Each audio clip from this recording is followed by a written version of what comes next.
तो हमास और हिजबुल्लाह की ताकत का पर्याय माने जाते थे। लेकिन इसका सफाया कर इजराइल ने ईरान के सामने एक बड़ा चैलेंज पेश किया है, जिससे निपटने के लिए अब ईरान ऑल आउट वॉर की तैयारी में है। नमस्कार, मैं हूं मधुरेंद्र कुमार और आप देख रहे हैं मेरे साथ रणनीति। और रणनीति के इस खास एपिसोड में हम आपको बतलाने वाले हैं कि खुमैनी किस तरह से इजराइल पर कहर बरपाने के लिए पूरी तैयारी में जुट गए हैं, किस तरह से ईरान और उसके प्रॉक्सी यानी हमास हिजबुल्लाह हुती मिलकर इजराइल का चप्पा चप्पा दहलाने की तैयारी में जुट गए हैं। यह हमला इतना जोरदार होगा जिसे झेलने के लिए इजराइल भी अपनी तैयारियों में जुटा हुआ है, लेकिन इससे निपटना आसान नहीं होगा। और शायद यही देखते हुए अमेरिका इजराइल के साथ अपना दमखम दिखाने की कोशिश कर रहा है, लेकिन ईरान के लिए इस वक्त इतना बड़ा चैलेंज है कि उसे अपनी ताकत के साथ साथ अपने इकबाल को भी बचाए रखने की चुनौती है, क्योंकि जिस तरह से इजराइल ने हमला कर तेहरान में हमास के चीफ इस्माइल हानिया को मौत की नींद सुला दी, ये दरअसल ईरान के लिए नहीं बल्कि आप यूं कहें ईरान के नवनिर्वाचित राष्ट्रपति पेजेश्कियन के लिए भी एक बड़ी चुनौती है। इस वक्त ईरान का इकबाल खतरे में है,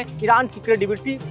खतरे में है और ईरान के प्रॉक्सीज पूरी तरह से इस वक्त तेहरान पर देख रहे हैं कि तेहरान का अगला प्लान क्या होगा, जिसमें उन्हें शामिल होना है, जिसमें उन्हें बदला किसी और से नहीं बल्कि इजराइल से लेना है। ये बदला इतना बड़ा होगा कि समूचे मिडिल ईस्ट में इस वक्त युद्ध का खौफ पसरा हुआ दिखाई दे रहा है। ये बदला इतना बड़ा होगा कि आप यूं समझिए कि खुमैनी अपनी जिंदगी की सबसे बड़ी जंग लड़ने की तैयारी में हैं और इसीलिए इस वक्त नेतन्याहू न सिर्फ वॉर कैबिनेट की मीटिंग कर रहे हैं बल्कि साथ ही अपने एयरफोर्स और आईडीएफ को पूरी तरह से अलर्ट पर रखा गया है। साथ ही ये कहा गया है कि आयरन डोम की पूरी तैयारी रहे, उसके मिसाइल्स जो हैं वो दरअसल प्रोजेक्टाइल तमाम जो आने वाले हैं उनको इंटरसेप्ट करने की फुल फ्लेज्ड कैपेसिटी रखें। उसके अलावा जो एरो सिस्टम है एयर डिफेंस का इजराइल का, वो भी पूरी तरह से प्लेस कर दिया जाए, क्योंकि इजराइल को ये मालूम है कि इस वक्त ईरान हमला अप्रैल की तरह नहीं करने वाला, जिसमें कुछ 100 मिसाइल और ड्रोन को इजराइल की तरफ रवाना किया गया था और इजराइल ने अपने साथियों के साथ मिलकर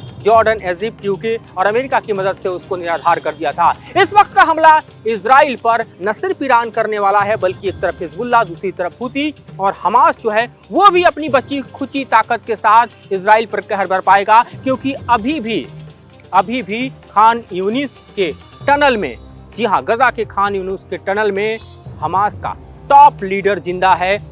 जिसने 7 अक्टूबर के हमले का प्लान किया था। और यावा सिनवार जो है उसको भी एक बड़ा टास्क सौंपा गया है कि हमास भी अपनी जो बची खुची ताकत है वो जरूर दिखाए, क्योंकि जब ऑल आउट वॉर की स्थिति होगी तो इजराइल के लिए इससे निपटना मुश्किल ही नहीं बल्कि नामुमकिन होगा। हिजबुल्लाह के लिए इस वक्त देखें तो इसलिए भी दरअसल सूकर का बदला लेना है, क्योंकि हिजबुल्लाह ने कहा था कि गोलन हाइट्स पर जो रॉकेट गिरा था जिसमें इजराइल के 12 बच्चे मारे गए थे, वो हमला हिजबुल्लाह ने नहीं किया था। बावजूद इसके हमने देखा कि किस तरह से इजराइल ने बेरूत के आउटस्कर्ट में टॉप कमांडर जो हिजबुल्लाह का है, जिसे राइट हैंड नसरुल्लाह का कहा जाता है, उसको मार गिराया। तो हिजबुल्लाह को भी अपना बदला फुल फ्लेज लेना है, उसे भी दरअसल अपनी ताकत का एहसास दिलाना है। ठीक उसी तरह आप देखिए तो इजराइल ने भी तेहरान में हुए हमले का अपने ऊपर कोई भी रिस्क नहीं लिया है, लेकिन ये दुनिया जानती है कि हमला किसी और नहीं बल्कि इजराइल ने किया। ये दुनिया जानती है कि ये मोसाद और CIA का ही टिप था जिस पर हमला किया गया, क्योंकि 24 घंटे में देखिए तो 3 बड़े हमले होते हैं। एक तरफ जो इजराइल की एयरफोर्स है वो एयर स्ट्राइक करती है बेरूत के आउटस्कर्ट्स में, दूसरी तरफ आप देखिए तो बगदाद में खुद अमेरिका वहां पर कातिब हिजबुल्लाह के ठिकानों पर हमला करता है, और तीसरी तरफ तेहरान में ठीक उसी दिन जिस दिन पेजेश्कियान जो हैं वो राष्ट्रपति पद का शपथ ग्रहण करते हैं, उसी दिन इस हमले को प्लान किया जाता है। तेहरान स्थित ऐसी बिल्डिंग को उड़ा दिया जाता है जहां पर हमास के टॉप लीडर इस्माइल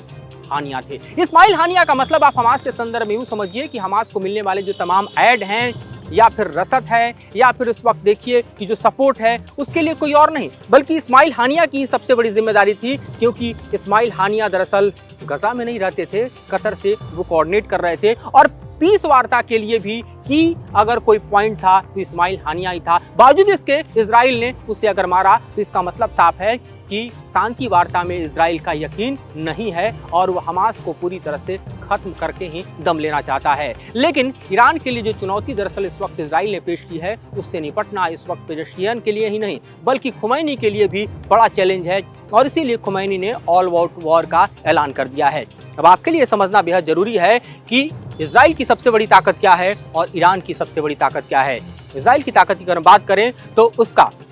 जो एयरफोर्स है वो दुनिया के सबसे बेहतरीन और ताकतवर एयरफोर्स में आता है, जिसके पास F-15 की भी ताकत है और F-35 की भी ताकत है। ये वही F-35 है जो रडार को चकमा दे सकता है, ये वही F-35 है जिसके प्रोजेक्टाइल जो है कुछ इस तरह से तेहरान में घर बरपाने का मादा रखते हैं, जिसके कारण इस घटना को अंजाम देने के पीछे F-35 के रोल को भी दरअसल स्केच किया जा रहा है। लेकिन दूसरी तरफ ये भूलना नामुमकिन है कि अगर मिसाइल पावर की बात करें, खासतौर पे बैलिस्टिक मिसाइल की ताकत की बात करें, तो ईरान के पास बैलिस्टिक मिसाइल की भरपूर ताकत है। अगर अमेरिकी रिपोर्ट के मद्देनजर देखें तो तकरीबन 3000 से ज्यादा बैलिस्टिक मिसाइल हैं जो ईरान और इजराइल के बीच की लगभग 2000 किलोमीटर की दूरी को नाप सकते हैं, अपने टारगेट को हिट कर सकते हैं, और वो इतने ताकतवर हैं जो अगर सैकड़ों की संख्या में निकलते हैं तो जाहिर है कि इजराइल के लिए एक बार फिर से बड़े थ्रेट परसेप्शंस को क्रिएट करेंगे। साथ ही बड़ी ताकत ईरान की आज की तारीख में देखें तो दरअसल ड्रोन की ताकत है, एक ऐसी ताकत जो वॉरहेड के साथ जो है वो इस्तेमाल करता है, शाही ड्रोन, जो अपने हम कहें कि प्रिसीजन स्ट्राइक के लिए जाना जाता है। लेकिन इस बार ईरान अप्रैल की तरह अकेले हमला नहीं करने वाला। ईरान इस वक्त सिर्फ सैकड़ों अपने मिसाइल और साथ ही ड्रोन के जरिए इजराइल को टारगेट नहीं करने वाला, बल्कि हमला इस वक्त जो है 7 अक्टूबर से भी खतरनाक होगा। इस हमले में एक तरफ ईरान अपने बैलिस्टिक मिसाइल और ड्रोन से हमला करेगा, दूसरी तरफ नॉर्दर्न बॉर्डर से हिजबुल्लाह हमला करेगा, तीसरी तरफ यमन की जमीन से हूती हमले की तैयारी में है, चौथी तरफ कातिब हिजबुल्लाह जो है वो इराक से हमले की तैयारी में है, और बची खुची ताकत हमास भी लगाएगा। और जाहिर है कि खान यूनुस की तरफ से सैकड़ों रॉकेट जो बचे खुचे हैं वो इजराइल पर गिराएगा। तो कुछ इस तरह से इस वक्त की जो तैयारी है वो दिखाई दे रही है, और इसी तैयारी के कारण हम देखें तो दुनिया जो है सख्ते में है, खासतौर पे मिडिल ईस्ट जो है हैरान परेशान है, क्योंकि ये जंग पूरी तरह से भड़की तो ये जंग नहीं रुकने वाली, और ये जंग पूरी तरह से हम देखें तो परमाणु जंग में भी तब्दील हो जाए तो किसी को आश्चर्य नहीं, क्योंकि ईरान के लिए इस वक्त अपनी शाख को बचाने का सवाल है, ईरान के लिए इस वक्त अपनी ताकत के इजहार का सवाल है,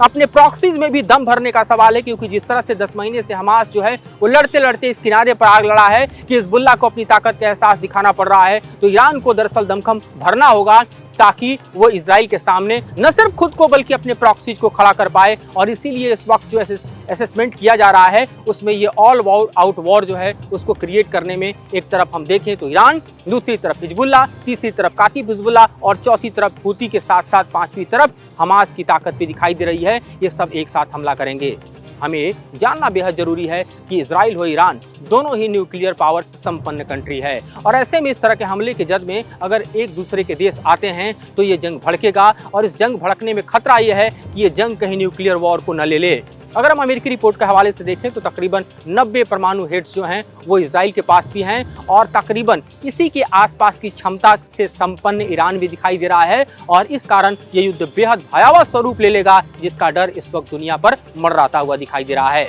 तो आगे देखते हैं ईरान का प्लान कैसे एग्जीक्यूट होता है और इजराइल अपना बचाव कैसे करता है। फिलहाल इस संबंध में इतनी जानकारी, आगे हम और आपके समक्ष रिपोर्ट और विश्लेषण लेकर आते रहेंगे और इस फ्रंट से आपको रूबरू कराते रहेंगे। फिलहाल मुझे और मेरे सहयोगी संजय को दीजिए इजाजत।